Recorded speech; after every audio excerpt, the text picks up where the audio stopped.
வணக்கம். செல்வகுமாரின் அதிகாலை வானிலை ஆய்வறிக்கை. அதிகாரப்பூர்வ வானிலை அறிக்கைக்கு இந்திய வானிலை ஆராய்ச்சித்துறை அறிக்கையை பார்க்கவும். 2026 ஜூலை 11 சனிக்கிழமை அதிகாலை நிலவர வானிலை பதிவு. நேற்றைக்கு தமிழ்நாட்டில் பெரும்பாலான மாவட்டங்களில் மழை பொழிந்தது. பல மாவட்டங்களில் கனமழை, சில இடங்களிலே மிக கனமழை பொழிவும் பொழிந்திருக்கிறது. திருப்பூர் மாவட்டம் வடக்கு பகுதியில் இருக்கக்கூடிய சேவூர் 80 மில்லிமீட்டர் பெய்திருக்கு, 8 சென்டிமீட்டர் பெய்திருக்கிறது.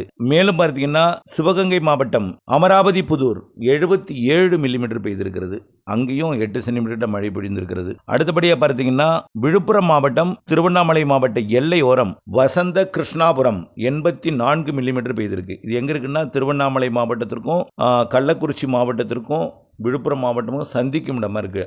84 மில்லிமீட்டர், கிட்டத்தட்ட 8.5 சென்டிமீட்டர் மழை பெய்திருக்கு. இதெல்லாம் மிக கனமழை பொழிவாக பொழிந்திருக்கு. அடுத்தபடியாக பார்த்தீங்கன்னா கனமழை பொழிவு பல மாவட்டங்களில் பதிவாயிருக்கு. இதில் டெல்டாவிலையும் நல்ல மழை பொழிந்திருக்கு. மன்னார்குடியில் 5 சென்டிமீட்டர் மழை பொழிந்திருக்கு. கூந்தாநல்லூர் 3 சென்டிமீட்டர் மழையும் பொழிந்திருக்கிறது. ஆக இந்த நிலையில் மேலும் பல இடங்களில் நல்ல மழை பொழிந்திருக்கு. அது முக்கியமான இடங்களை கிடைக்கப்பட்ட தகவல் வரைக்கும் பார்த்துட்டு இன்றைக்கு மழை எப்படி இருக்கும், அடுத்த மழை எப்போ, தென்மேற்கு பருவமழை தீவிரம் எப்போ, பருவமழை ஒட்டுமொத்தமாக எப்போ, அணைகளை நிரப்போது எப்போ, தென்மேற்கு பருவமழை வரக்கூடிய நாட்கள் எப்படி இருக்கும், வடகிழக்கு பருவமழை எப்படி இருக்கும், இதெல்லாம் இதில் விரிவாக பார்ப்போம். இப்போ அரியலூர் மாவட்டத்தில் எடுத்தீங்கன்னா செந்துறையில் 52 மில்லிமீட்டர் பெய்திருக்கு. மேலும் ஜெயங்கொண்டம், அரியலூர் தாலுகா அலுவலகம் இங்கேயும் மழை தான். அடுத்தபடியாக பார்த்தீங்கன்னா சென்னையிலையும் லேசான மழை, பள்ளிக்கரணை அங்கங்கே தூரல் மழை, நனைக்கும் மழை இருந்தது. நள்ளிரவில் வரும்னு சொன்னோம், நனைக்கும் மழை, தூரல் மழை இருந்துச்சு. பெரிய மழையில் நேற்றைக்கு முன்தினம் 14 சென்டிமீட்டர் வரைக்கும் பெய்திருந்தது. அடுத்தபடியாக பார்த்தீங்கன்னா தருமபுரி மாவட்டத்திலையும் பாப்பிரெட்டிப்பட்டி, அரூர் மழை கொஞ்சம் குறைவான மழையாக இருந்தாலும் மலைப்பகுதியில் நல்ல மழை பொழிந்தது. ஈரோட்டில் பார்த்தீங்கன்னா பெருந்துறை 29 மில்லிமீட்டர், குண்டேரி பள்ளம் 20 மில்லிமீட்டர்,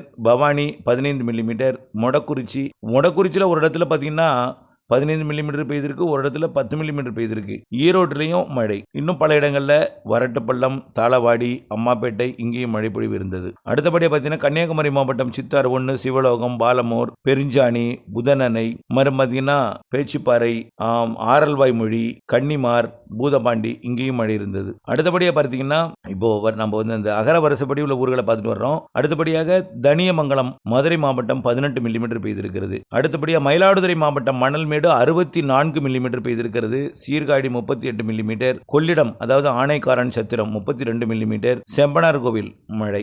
அடுத்தபடியாக மயிலாடுதுறையும் மழை தான், கொஞ்சம் மழை. நாகப்பட்டினம் மாவட்டம் நாகப்பட்டினம் 36 மில்லிமீட்டர், தலைஞாயிறு 15 மில்லிமீட்டர், மேலும் வேளாங்கண்ணியிலையும் மழை. அடுத்தபடியாக நாமக்கல் மாவட்டம் குமாரபாளையம் 47 மில்லிமீட்டர் பெய்திருக்கிறது. ராசிபுரம், திருச்செங்கோடும் மழை தான். அடுத்தபடியாக பெரம்பலூர் மாவட்டம் புது வேட்டாக்குடி 13 மில்லிமீட்டர், லப்பை குடிகாடு மற்றும் கிருஷ்ணாபுரம், வேப்பந்தட்டை, வீகளத்தூர், எரையூர் மற்றும் அகரம் சீகூர் இங்கேயும் மழைதான். அடுத்தபடியாக புதுக்கோட்டை மாவட்டம் மீமிசல் 28 மில்லிமீட்டர் பெய்திருக்கிறது. ஆவுடையார் கோவில் ஏற்கனவே மீமிசல்லையும் ஆவுடையார் கோயிலையும் நேற்று முன்தினமும் மழை தான், நேற்றும் மழை. மீமிசல் 28 மில்லிமீட்டர், ஆவுடையார் கோவில் 27 மில்லிமீட்டர், அறந்தாங்கி 26 மில்லிமீட்டர், மேலும் கீழ்நிலை 25 மில்லிமீட்டர், கரம்பக்குடி 18 மில்லிமீட்டர் மற்றும் Aykudi 17 millimetre, Nagudi 15 millimetre, Kudumiyanmalai 15 millimetre, Arimalam 15 millimetre, Alangudi 10 millimetre, Thirumayam மற்றும் கீரனூர், கந்தர்வக்கோட்டை இதெல்லாம் குறைவான மழை பொழிவு இருந்துச்சு. அடுத்தபடியாக பார்த்தீங்கன்னா ராணிப்பேட்டை மாவட்டம் சோளிங்கர் 20 மில்லிமீட்டர் பெய்திருக்கு. மேலும் மின்னல்லையும் மழை தான். அடுத்தபடியாக சேலம் மாவட்டம் சங்கரிதுக் 20 millimetre, Mettur 17 millimetre, Veeraganur 15 millimetre, Salem 11 millimetre, Gangavalli மற்றும் கரியக்கோவில் அணை 10 millimetre, Danishpettai 10 millimetre, Yercaud 8 millimetre, மேலும் தம்மம்பட்டி, ஓமலூர், ஆத்தூர் மற்றும் ஆனைமடு அணையும் மழை தான். அடுத்தபடியாக பார்த்தீங்கன்னா சிவகங்கை மாவட்டம் காரைக்குடி 65 மில்லிமீட்டர் பெய்திருக்கு.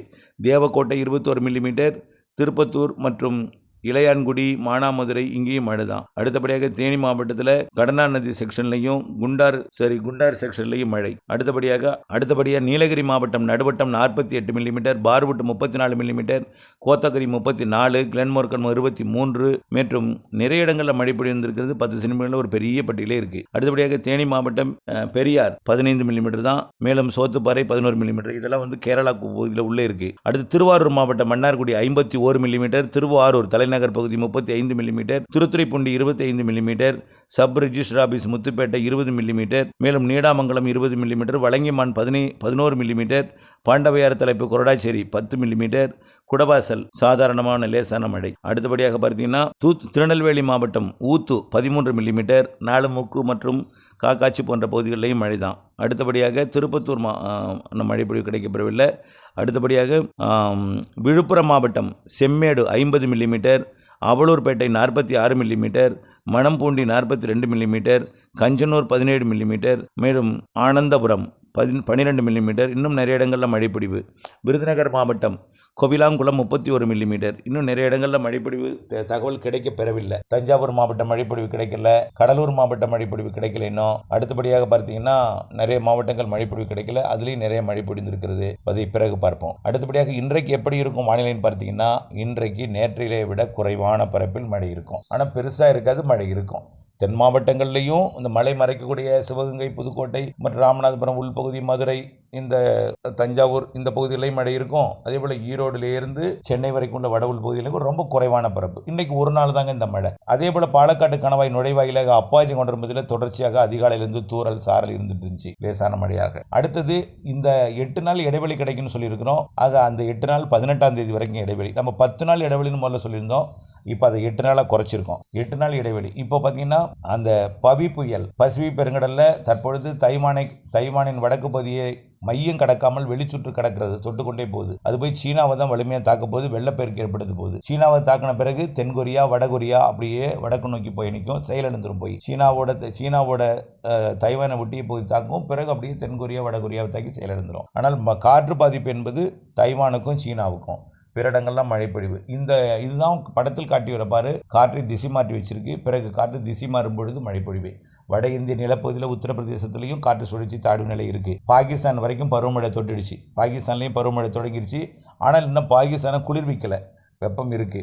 இப்போ பாகிஸ்தானை எப்போ குளிர்விக்குதோ அதுக்கப்புறம் தான் இங்கே மழைப்பொழிவு தீவிரமடையும். சரி, இப்போ ஓய்ந்துருக்கு. அப்போ பாகிஸ்தான்லேயும் கொஞ்சம் ஓய்வாக தான் இருக்கும், இருந்தாலும் மழை இருந்துகிட்டு இருக்கும்.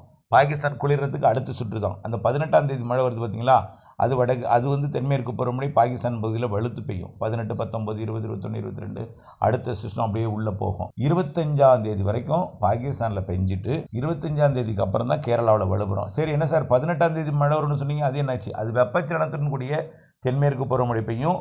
கேரளாவில் தென்மேற்கு பருவமழையும் ஃபோர்ஸாக இருக்காது, ஆனால் மழைப்பொழிவு இருக்கும். 18லேருந்து வெப்பச்சலன இடிமழைப்பொழிவு தமிழ்நாட்டின் உள் மாவட்டங்களில் அனைத்து மாவட்டங்கள்லையும் 19, 20, 21, 22, 23, 24, 25 தேதி வரைக்கும் இருந்துகிட்டே இருக்கும். இதில் 24, 25 கொஞ்சம் வலுப்பெறும். 18லேருந்து மழை மெல்ல வலுப்பெறும். வெப்பச்சலன இடிமழைப்பொழிவும் அனைத்து மாவட்டங்கள் மழையும் டெல்டா மாவட்டங்களுக்கும் சென்னைக்கும் வட உள் எல்லா மாவட்டங்களுக்குமே மழை இருக்குங்க. ஆனால் இந்த தூத்துக்குடி மாவட்டம் நான் சொல்கிறேன்னா எல்லா மாவட்டம்னே நம்மளுக்கு நிறைய பெய்யுதுன்னு நீங்கள் நினச்சிடாதீங்க. தூத்துக்குடி மாவட்டத்தோட தென்மேற்கு பருவமழை சராசரியே மொத்தமே 2.5 சென்டிமீட்டர் தான், புரியுதுங்களா? ஆக ரொம்ப குறைவாக பெய்யும், ஏன்னா காற்று பகுதி அது. அந்த மழைப்பொழிவு கூட கோயில்பட்டியில் பெஞ்சிடும்னு ஏற்கனவே சொல்லியிருக்கிறேன். ஆனால் எல்லா மாவட்டங்களுக்கும் அடுத்த மழை எப்படின்னா 18ஆம் தேதியிலிருந்து 19 உறுதியாக பெய்யும். 19லேருந்து 25 வரைக்கும் வெப்பச்சலன மழை தமிழ்நாட்டில் தென்மேற்கு பருவமழையுடன் இணைந்த வெப்பச்சலன மழை பெய்யும், வலுவாக பெய்யும், பல இடங்களில் பெய்யும். 19க்கு மேலே அது வரைக்கும் இடைவெளி 8 நாள். அதுக்கப்புறம் தென்மேற்கு பருவமழையும் அப்படியே சீராக அதிகரிச்சுட்டே இருக்கும். 25லேருந்து வலுவான தென்மேற்கு பருவமழை. 18 தொடங்குற தென்மேற்கு பருவமழை கேரளாவில் பெய்யும், மேற்கு தொடர்ச்சி மலையில் பெய்யும். வலுவான சாரலாக வராது, அது வெப்பச்சலனத்துடன் கூடிய தென்மேற்கு பருவமழை. நேற்றைக்கு பெஞ்சது பாருங்களா, அதேமாதிரி பெய்யும். அதாவது ஈரோடு மாவட்டம் கொடுமுடியெல்லாம் பெய்யும், அப்பாச்சி கொண்டிருப்பதில் வெப்பச்சலன இடிமழை மாதிரி பெய்யும். இப்படியே மழை இருக்கும் 18, 19லேருந்து. அது 25 தான் தென்மேற்கு பருவமழை வலுப்பெறும், நல்லா வலுப்பெறும். மாத இறுதி நாட்கள் மேலும் வலுப்பெறும். ஆகஸ்ட் முதல் வாரம் மேலும் வலுப்பெறும். ஆகஸ்ட் 10 வரைக்கும் வெளுத்திருக்கும். ஆகஸ்ட் மாதம் மத்தியில் 10லேருந்து 15 வரை ஒரு இடைவெளி. 15லேருந்து மேலும் வலுக்கும். கண்டிப்பாக ஆகஸ்ட் இறுதி 15 நாள் பலத்த மழை. அணைகளை நிரப்புவதற்கு தண்ணீர் வரத்து கிடுகிடுவென வந்து கொண்டிருக்கும், வேகமாக உயரும். செப்டம்பர் முதல் வாரத்தில் அணைகளை நிரப்பி உபரிநீர் திறக்கும் வரைக்கும் செப்டம்பர் 2வது வாரம் 3வது வாரம்லாம் நிறைய மழை பிடிக்கும். இந்த வருடம் தென்மேற்கு பருவமழை தாமத மழை. எல்னினோ குறித்த கவலை வேண்டாம். ஜூலை இறுதியிலிருந்து தான் வலுப்பெறும். ஆகஸ்டில் தான் மேலும் வலுப்பெறும். ஆகஸ்ட் 15க்கு மேலே மேலும் வலுப்பெறும். செப்டம்பரில் நிறைய மழை, வெயிலுக்கு இடையில் நிறைய மழை இருக்குது, வெப்பச்சலன மழை இருக்குது, தென்மேற்கு பருவமழை இருக்குது. செப்டம்பரில் நிறைய இருக்குது. கொஞ்சம் பொறுத்திருந்து பாருங்கள், உங்களுக்கு உண்மை புரிய வரும். செப்டம்பரை விட அக்டோபர் அதிக மழை இருக்குது. அப்போ ஜூலை விட ஆகஸ்ட் அதிக மழை, ஆகஸ்ட்டை விட செப்டம்பர் அதிக மழை, செப்டம்பரோட அக்டோபர் அதிக மழை. அக்டோபர் 15 வரைக்கும் தென்மேற்கு பருவமழை. தென்மேற்கு பருவமழை என்பது தமிழ்நாட்டுக்கு வெப்பசலன மழையாக இடிமழையாக மாலை இரவிலே கொடுக்கும். பெய்யும் இடத்துல வலுத்து 5 சென்டிமீட்டர் இப்படி மன்னாரில் கொடுத்துச்சு. அதே நீடாமலத்தில் 2 சென்டிமீட்டர் தான் கொடுத்து. சில இடங்களில் ஒதுக்கி இருக்கு. ஆனால் மன்னார்குடியில் ஒதுக்கல, குடவாசலில் ஒதுக்கி இருக்கு, திருவாரூரில் பெஞ்சிருக்கு. இப்படி ஆங்காங்கே பலத்த மழை பொழிவாக பெய்திருக்கு. இதே மேலே தான் ஒதுக்கி அருகருகே பெய்யக்கூடிய நாட்கள் 19 18 தொடங்கலாம். 25க்கு மேலே தென்மேற்கு பருவமழை அது வெளுக்கும். வெப்பச்சலன மழையோட இந்த தென்மேற்கு பருவமழை 18, 19 பெய்துட்டு இருக்கும். அப்புறம் மாத இறுதியில் வலுப்பெறும். ஆகஸ்ட்டில் அதிக வலுப்பெறும். இடையில ஆகஸ்ட்டில் 5 நாள் கேப். ஆகஸ்ட் 15 மேலும் வலுப்பெறும். செப்டம்பர் நிறைய இடைவெளியும் இருக்கும், மழைப்பொழிவு நாட்கள் இருக்கும். அக்டோபர் அதை விட அதிகம். அக்டோபர் 15 வரைக்கும் தென்மேற்கு பருவமழை வலுத்து இருக்கும். செப்டம்பர் அக்டோபர் தான் தென்மேற்கு பருவமழை வியப்பூட்டு மழை. மூக்கில் விரல் வச்சு இவ்வளோ மழை என்னது வறட்சினாங்க இவ்வளோ கொட்டுது அப்படின்னு விரல் வைத்து பார்க்கும் அளவிற்கு சிந்தனையை தூண்டும் அளவிற்கு, ஆராய்ச்சியை தூண்டும் அளவிற்கு, பேசுபொருளாகும் அளவிற்கு மழை செப்டம்பர் அக்டோபர் 18 வடகிழக்கு பருவமழை தொடக்கமே அதிக மழையாக இருக்கும். இடைவெளி நாட்கள் குறைவாக இருக்கும், மழை நாட்கள் அதிகமாக இருக்கும். பொங்கல் வரை மழை இருக்குது. 10ஆம் தேதி வரைக்குமாவது, ஜனவரி 10 வரைக்கும் அதிக மழை இருக்குது. கண்டிப்பாக வடகிழக்கு பருவமழை அக்டோபர் 18 ஜனவரி 10 வரைக்கும் அதிக மழை இருக்குது. மழை நாட்கள் பெரும்பாலான நாட்கள் கொஞ்சம் அதிக மழை தான் இருக்குது. அதனால் நம்ம என்ன செய்யணும், மழைநீரை சேகரிப்போம், பண்ணை குட்டைகளை அமைப்போம், பண்ணை குட்டைகளை ஆழப்படுத்துவோம், அகலப்படுத்துவோம், கரைகளை பலப்படுத்துவோம்னு திரும்ப சொல்லிட்டு இருக்கேன். வானிலை அப்டேட்ஸோட இணைந்திருங்கள். மேலும் விரிவான அறிக்கையை இன்றைக்கு மதியம் அல்லது மாலைக்குள் சமர்ப்பிப்போம். கண்டிப்பாக ஒரு 2:30 3 மணிக்குள்ள மேலும் ஒரு விரிவான அறிக்கையை சமர்ப்பிக்கிறேன். இணைந்திருங்கள். நன்றி.